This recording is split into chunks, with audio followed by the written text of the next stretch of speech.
Most recently, he has moved to the University of Cincinnati, where he's again put together a spectacular program.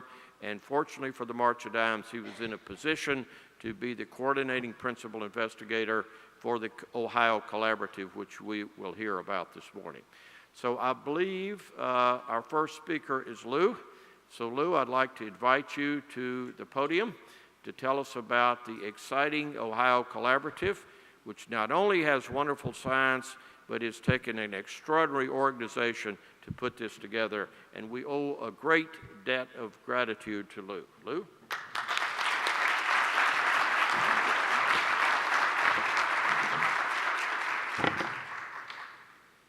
Good morning, everyone. I am just thrilled to be here to tell you about what I think is the most exciting opportunity I've had to be part of in my scientific career for 30 years. I think this, as Dr. Simpson pointed out, Dr. House and others you've heard, is a time where we can make progress in an area that we just haven't had the opportunity to make progress in previously. I speak on behalf of the Ohio Collaborative and my colleagues at Ohio State University and Case Western University and their affiliated Children's Hospital, Charlie Lockwood and Sam Messiano, but we really represent 100 faculty members that are entirely dedicated to really trying to answer one relatively simple question. And that question is, what determines the timing for birth? As we've alluded to, we know that every organism has a characteristic time when a fetus emerges from the uterus to become a baby. In humans, that's 266 days after conception on average. If you're a mouse, that's 19 days. If you're a whale, that's 2 years. But how do we know when that time is? We know it obviously has to be after the fetus is capable of surviving outside of the uterus, but it can't go on indefinitely, because we know that babies that are born too late have as many complications as babies that are born too early. So nature has selected what I would call an optimal time for birth, a time when both the mom and the baby have the best outcome. The thing we don't understand at all is how that time is determined. Is there a clock that starts at conception that gradually ticks off and says, I'm a third of the way through gestation, 2/3 of the way through, ding, time to be born? Or are there signals that go back and forth from the mom to the fetus, saying, my lungs are developed, my gastrointestinal system developed, my brain is developed, it's okay for me to emerge into the world right now? And without knowing that information, it's hard to understand how we think rationally about impacting on interventions to reduce and prevent preterm birth. We know preterm birth is an enormously complicated and challenging problem. We know many factors that contribute to it. And you can't understand and make impact on preterm birth without really taking into account all of the components that lead to it. So we know genetics plays a role, infections, societal stress, and other social influences, health behaviors, nutrition, all impact on the quality and success of getting to term gestation. But these things don't happen magically to lead to preterm birth. They all act on an underlying biology that we don't understand yet.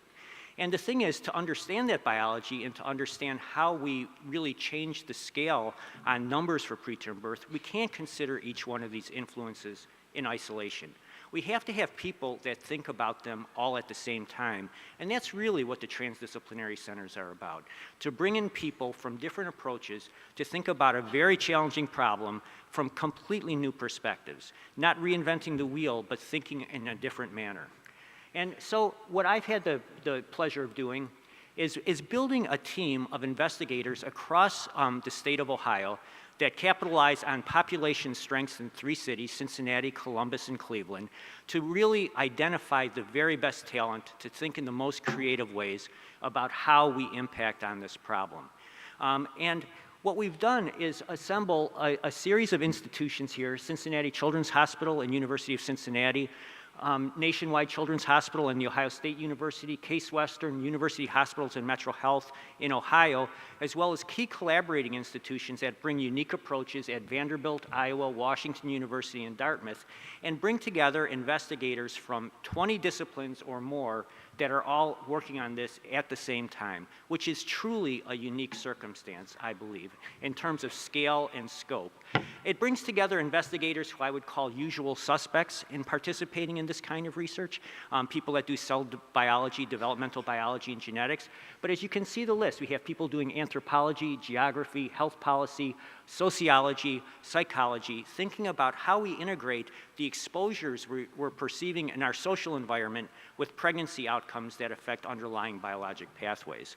So really an enormous and unique opportunity.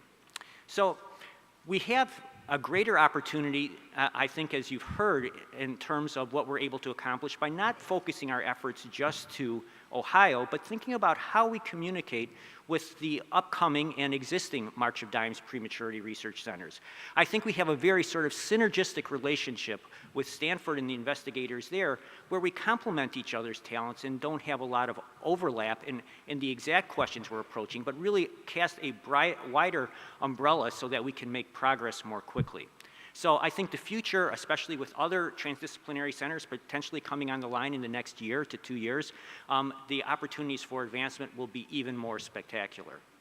So that's about the centers, but really what this is about is the science. So how do we develop teams that really approach this in new ways? And the Ohio Collaborative is doing this by identifying 5 thematic areas, which again, each of the thematic areas bring in investigators from different disciplines to impact on the issue of prematurity. One of the areas of investigation, one theme area, is the evolutionary synthesis of human pregnancy, and I'll tell you more about each of these as we go through the talk. The second is genetics of unique human populations.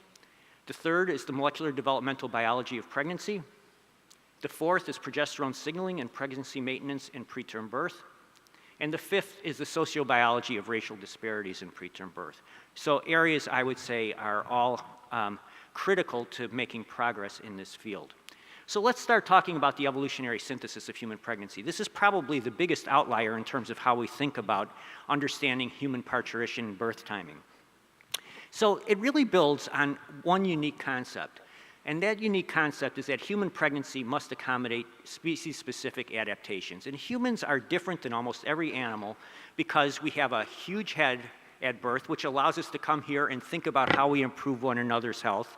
And we walk on 2 legs, which provides some interesting constraints on human pregnancy. So the prediction we make is that delivering the human fetus at a relatively earlier gestational age, still mature enough for survival, will be beneficial. And what that has as a corollary is that humans will be relatively immature at birth compared to other primates. And in fact, that's true. If you look at a human baby compared to a chimp baby at birth, there's remarkable differences in performance.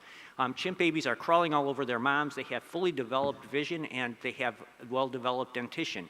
Human babies don't do that for weeks or months. And if we gauge the length of human gestation based on what we know for other primates, we would actually predict it would be 13 or 14 months rather than 9 months.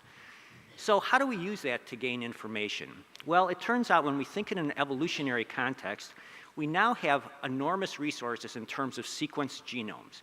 If we compare the human genome to the chimp genome, we differ in only 1% of our nucleotides, 1% of the information there. But we know that 1% of the information has to harbor some really incredible stuff because of what it's done for human evolution. The biggest thing is, again, this increase in brain size, this increase in capacity. And if we look at a human brain compared to a chimp brain, it's 3 times the size. But that has caused some real problems for women and for pregnancy.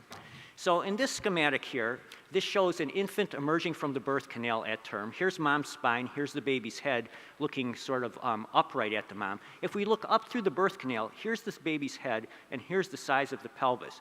There's virtually no extra room for the baby's heads to emerge at term. And we know that oftentimes without C-sections, moms and babies would not do well because they can't get out the birth canal, and that's because of limitation in head size. This is a relatively new problem in human evolution. If we look at Neanderthals that diverged from humans about 40,000 years ago, they don't have the same constraints on emergence of the head from the pelvis because the pelvis shape was different.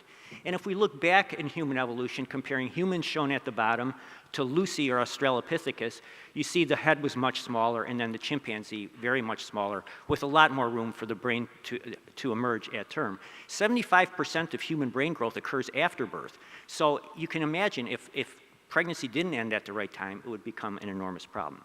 So how do we use that information to understand pathways? It's all interesting associations, but what we can now do is take the completely sequenced genomes for all these organisms, humans, chimps, rhesus monkeys, mouse, rat, cow, and dog, and line them up and ask specifically where the nucleotides differ, and focus on those genes that are termed to be most rapidly evolving in humans. We know that these changes have had to happen in the last 1 million years, and then we use those genes as our candidate genes to look for evidence of association with preterm birth. And we've done this now. We were able to restrict the number of genes from 25,000 in the human genome to about 400 that are rapidly evolving, and then apply those genes to both isolated populations like the Finnish, and then genetically diverse populations like we find in the US, and we found risk alleles that we wouldn't have predicted by other means. So we have 2 new targets that we're very excited about exploring further, but we're using this as the basis for constructing what we call an evolutionary encyclopedia. There's a little bit of a lag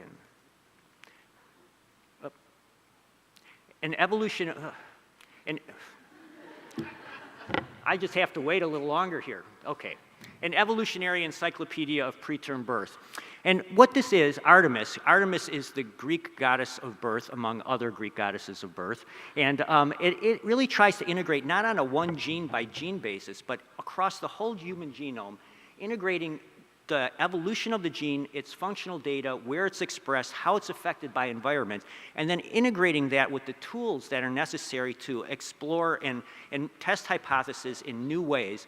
And that construction, Artemis, will be available as a web-based resource for investigators worldwide to be able to exploit and test new hypotheses with.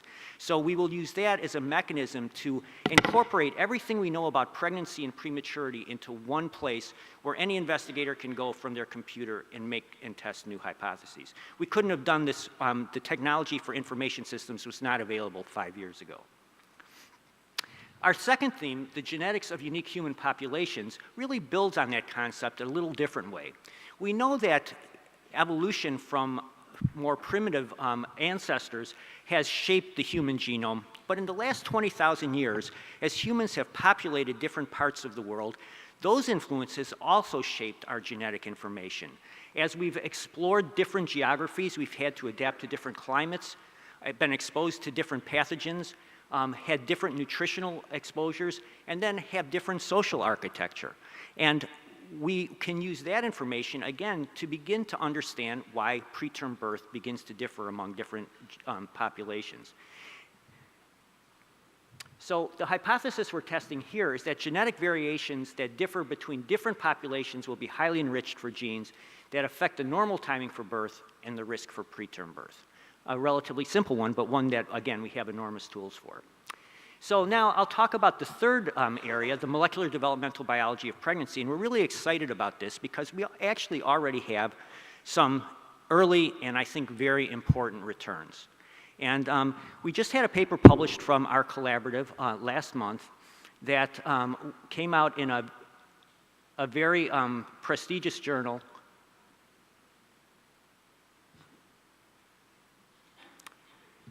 This is just impossible. The science is easier than the control, so it's...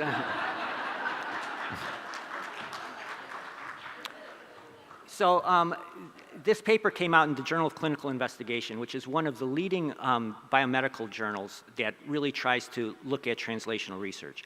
And in this study, investigators looked at how genes and environment interact to lead to preterm birth. And you can really only do this at this stage in animal models. And what they did was take mice that had a mutation engineered into their genetic material that causes a problem in what is called decidualization. This is the time when the embryo implants into the uterus here and causes a change in the structure around the implantation site where nutrition is provided to the embryo. The decidua is the feeder for the embryo at that stage. And they engineered a mutation that actually caused it to age too quickly. And it turned out those pregnancies were pretty much okay until they were exposed to an inflammatory stimulus. A mild stimulus that didn't cause preterm birth in any normal animals, but 100% of the time caused preterm birth in these genetically altered animals. And what S.K. Day, who was the leader of this study, was able to do is not only identify that as being a problem, but actually found a way to fix it. So he was able to use two drugs, one which we use all the time in pregnancy now, progesterone, together with a drug we don't use in pregnancy, rapamycin, to treat both the preterm labor, the genetic predisposition, as well as the inflammation. What's really interesting about this is they went on to show the same kind of changes they found in the mice occur in human pregnancy by similar pathways.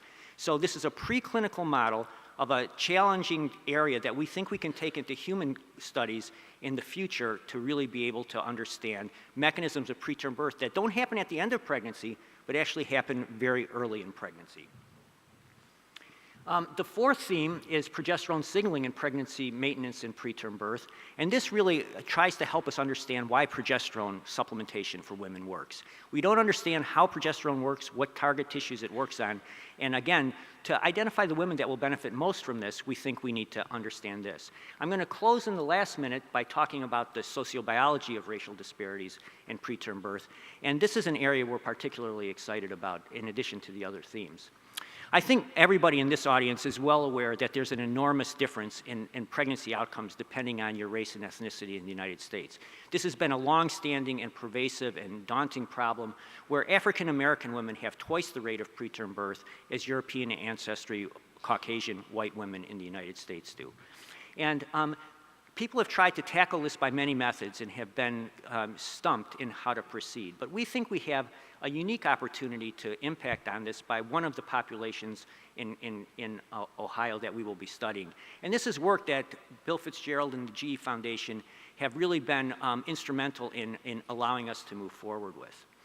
So Irina Bohimsky, who's the theme leader for this theme, made the observation that unlike other African populations in Ohio, women from Somalia not only didn't have a rate of increased preterm birth, they had a far reduced rate of preterm birth. They differ than every other African population that we've ever studied, and we don't know why that is. For many of you, you know that Somalia is in Eastern Africa. Most African Americans have as their geographic ancestry Eastern Africa. There's influences from the Middle East and other areas in Eastern Africa that don't occur in other places. And together we want to ask, what is it that's special about Somali women that allows them to resist this increased rate of preterm birth? Is it a protective social environment? Is it distinct health behaviors?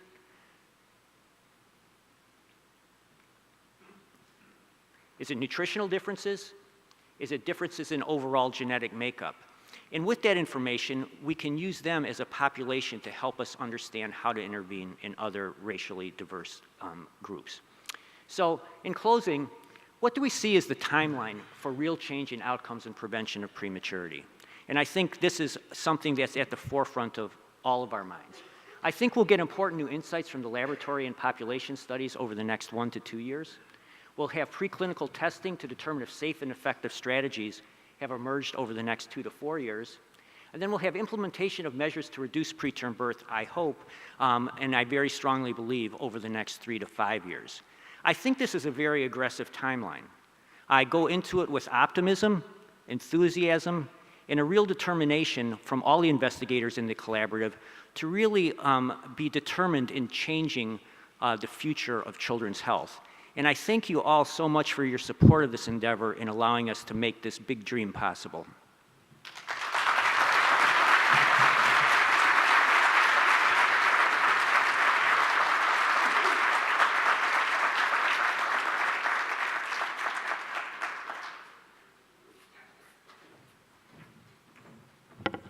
Congratulations to my colleague and our new center.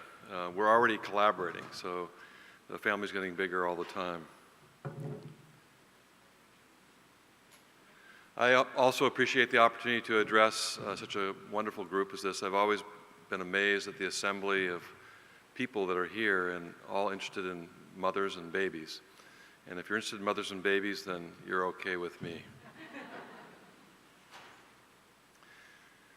Well, we've been taking care of babies for over half a century, and we've been improving their care and their outcomes. But our practice hasn't been perfect, and there are still deaths and there are still injuries. And so a better goal is to prevent preterm birth. So for that purpose, and in partnership with all of you, we've begun to assemble scholars from diverse fields in the life sciences, the physical sciences, the social sciences, as well as many other disciplines, similar to what Lou described, and share knowledge and integrated data systems in order to transform one another's perspectives and craft a unified analytic framework to solve this very complex problem of preterm birth. Our social scientists at Stanford, who are studying us, we're also the subjects of study, tell us that our transdisciplinary teams are actually changing the way we do our work. And if you look at the maps that they're creating, it looks like that is the case. In fact, Lou Muglia is on this map as one of our newest additions. There are over 100 people at Stanford, and that number is growing, and they're from disciplines across that entire university. Now, because time is short, I'm going to be talking about just one particular topic, but I wanted to sort of describe what we're doing as being like detectives. Like detectives, we're looking for clues, and we're trying to solve a mystery. Only in our case, we're looking for risk factors and biomarkers, and we're trying to understand the genetic machinery behind the production of the biomarkers.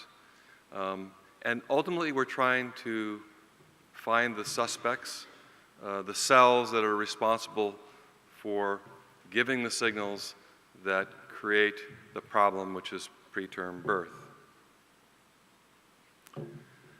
What I'd like to talk to you about today is just one of the areas that we've been exploring recently, but I can use that as an example.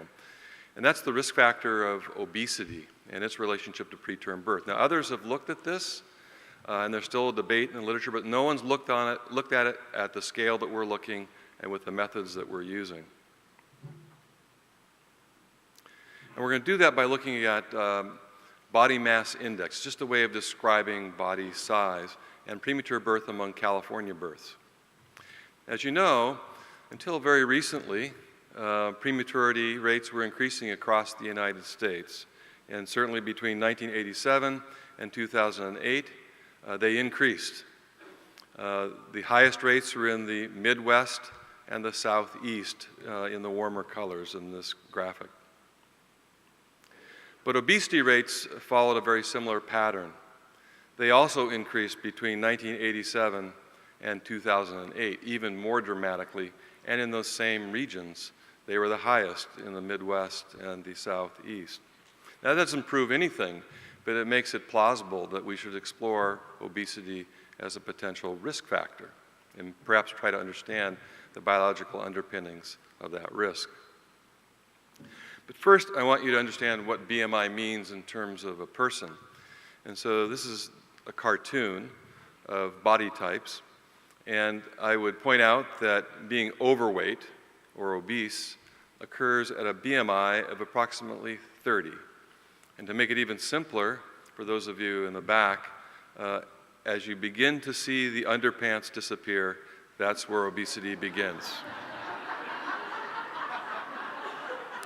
Now, what's the size of the problem in California? And California is one of the better states with respect to body mass index. It was an enormous problem, so to speak. In fact, more than half of the women at the time of the onset of their pregnancy were obese. And over 20% of them were very obese. What we discovered was that obesity, in fact, was related to early preterm birth. And in fact, the earlier the gestation that was the delivery, the more that there was impact from being obese. This was true for all the races that we looked at. In summary from this work, obesity is a risk factor for prematurity in white, Hispanic, and black first and subsequent pregnancies. The risk profiles are highest in the women who've never been pregnant before, the nulliparous, and lowest in the multiparous women. In both nulliparous and multiparous women, the risk is greatest at the lowest gestational age and decreases as one approaches term. The relationship between the BMI and preterm birth was not influenced by educational attainment and independent of socioeconomic status. So what's the contribution of obesity to California's preterm rate? In a very conservative analysis, you can see in these bar graphs that the higher the weight of the pre-pregnant woman, the higher the percent of preterm birth. And you can also see that underweight is a risk factor. Looked at in another way, if everybody in California became a normal weight before they became pregnant, we would reduce the preterm annual rate by about 2,000 births. And because 1 in 7 U.S. births in California occur in 1 in 7 U.S. births occur in California, if that public health objective were met nationwide, there would be about 10,612 preterm births less in the U.S., a huge impact. But treating a risk factor is not the same as solving a problem. It's more important to understand the underlying biology, those things that make it a risk factor. And so to preview what I'm going to tell you next in terms of data, I would just tell you that we suspect that it's the inflammation in obese individuals that is contributing through a storm of proteins released by cells called cytokines that is contributing to preterm birth, and in fact, early preterm birth. What we found is that the co-occurrence of elevated mid-pregnancy TNF-alpha, a measure of inflammation, and any at-risk lipid pattern, which occurs more commonly in obese women, is associated with early preterm birth, not only in California, but also in Iowa, where we've also looked. This is another way of looking at that. If you consider those individuals who deliver at less than 30 weeks gestation and look as to whether they're inflamed and if they have an abnormal lipid profile, then their adipokine and cytokine profiles are very different from the other mothers. And you can see that here unless you're colorblind. But it's still not enough to know just the fact that someone's inflamed. You need to know what makes them inflamed. You need to understand the genetic machinery that is producing that problem. And so we are looking at the DNA, trying to understand the regulation of its expression. And in particular, more recently, we've been looking at plasma-free RNA using next-generation sequencing in the plasma of pregnant women. The main idea here is the presence of cell-free RNA, never been done before, in maternal plasma, provides an avenue for prenatal diagnosis. And quantitative alterations of cell-free RNAs in the maternal circulation are probably associated with pregnancy-related disorders such as preterm labor. In fact, once again, using another heat map example, we are in fact seeing differences between preterm and normal pregnancies in terms of RNA transcripts exhibiting significantly different time-varying trends between preterm and normal pregnancy across all 3 trimesters and postpartum. But even knowing about the genetic machinery, that work is very preliminary, is not enough. We need to find the cells where the machinery is working and understand how those cells are signaling in ways that will actually cause preterm birth. And for that, we're using another technology that was invented at Stanford, derived from cell sorting technologies, also invented at Stanford. And that's called single-cell phenotyping mass spectrometry. Here we can look at individual cells and their behavior, how in fact they are signaling abnormally under a variety of circumstances. This will give us our targets and our opportunity to perhaps even create something as dramatic as a vaccine for certain kinds of preterm birth, where we recognize that preterm birth is recurring.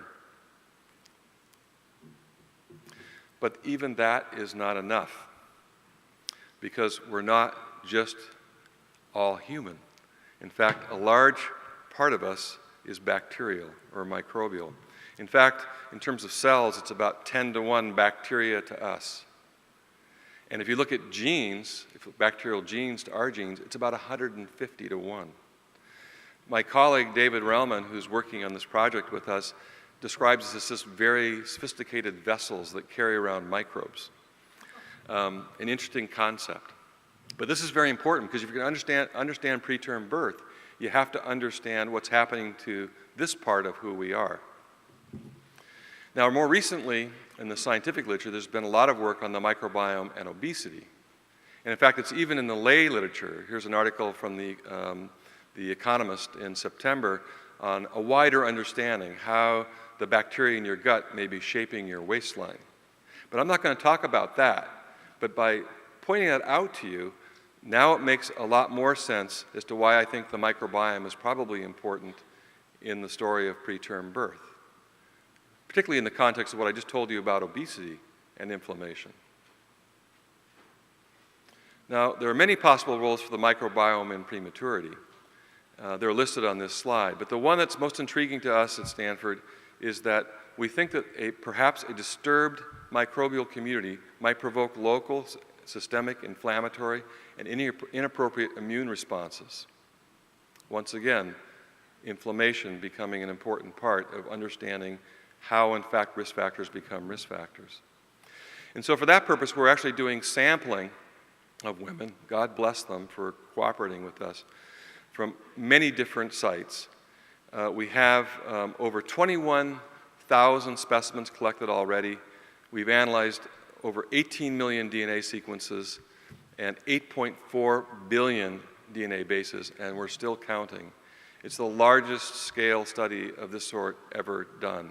And this will allow us to understand what's happening to the microbial part of pregnancy over time. And if there are perturbations associated with preterm birth, we will find them. But that's not the end of the story either. And this is where the computing power of Stanford and our colleagues elsewhere will come into play. We're going to take that microbiotic data, we're going to combine it with the host response data that I've talked a little bit about with respect to obesity and many other risk factors. We're going to look at the coding and non-coding RNAs, the cellular phenotypes using mass cytometry. We're going to look at the metabolome as it would be manifested to us in plasma, urine, host microbial, and co-metabolism. We're going to look at the clinical, epidemiologic, and environmental data, and we're putting it all together in massive linked data systems using the birth certificates in the state of California in partnership with the state. And we're going to get a description of prematurity that is so robust that we'll be able to find the different targets that we need to begin to address this very multifaceted, complex problem. So it is about risk factors, and it is about understanding the biology, just like Lou said. And I only talked to you about one risk factor, obesity. There are many. But if we can find the common biology that gets us to the same place, which is an inappropriate activation of uterine contractions and the expulsion of a fetus before the right time, then we'll be able to intervene in very important ways that will protect these pregnancies and get us to the point where we will be able to improve this problem. Now, in the meantime, as we chip away at the scientific problem, we are very practical, and we take advantage of everything that anybody finds anywhere that might impact preterm birth. And so I'm pleased to tell you, although it hasn't been shown to you yet, that California, the largest and the most diverse state, will be joining the other states that have actually hit the benchmark for the March of Dimes. But we're going to go beyond that with our colleagues in Ohio and from around this country and more so around the world. And we're going to take us lower yet and relieve this burden for humanity everywhere. Already in California, with the changes we've made since we've begun this, it's thousands of babies a year that are being saved and are now enjoying a normal birth and hopefully a normal life. So we'll continue to take care of these very tiny people, and we're going to do our very best to do that and try to avoid death and try to avoid injury, and we're pretty good at doing that. That's what I've done my whole life. But I like the idea that ultimately what we're going to be able to do with all of your help is we're going to be able to get to absolutely normal babies at term, just like my lab technician who's in this slide right here. So I'm also very grateful to all of you and really glad to have you working with us. We'll do our best all together to solve this problem, and I also believe that we really can solve it. It's going to be a great scientific adventure. It's going to be a great mystery to solve. There'll be lots of interesting spin-offs for all the scientists that want to become famous, but I just want the babies to have a better life, and that's what I'm all about. Thank you very much.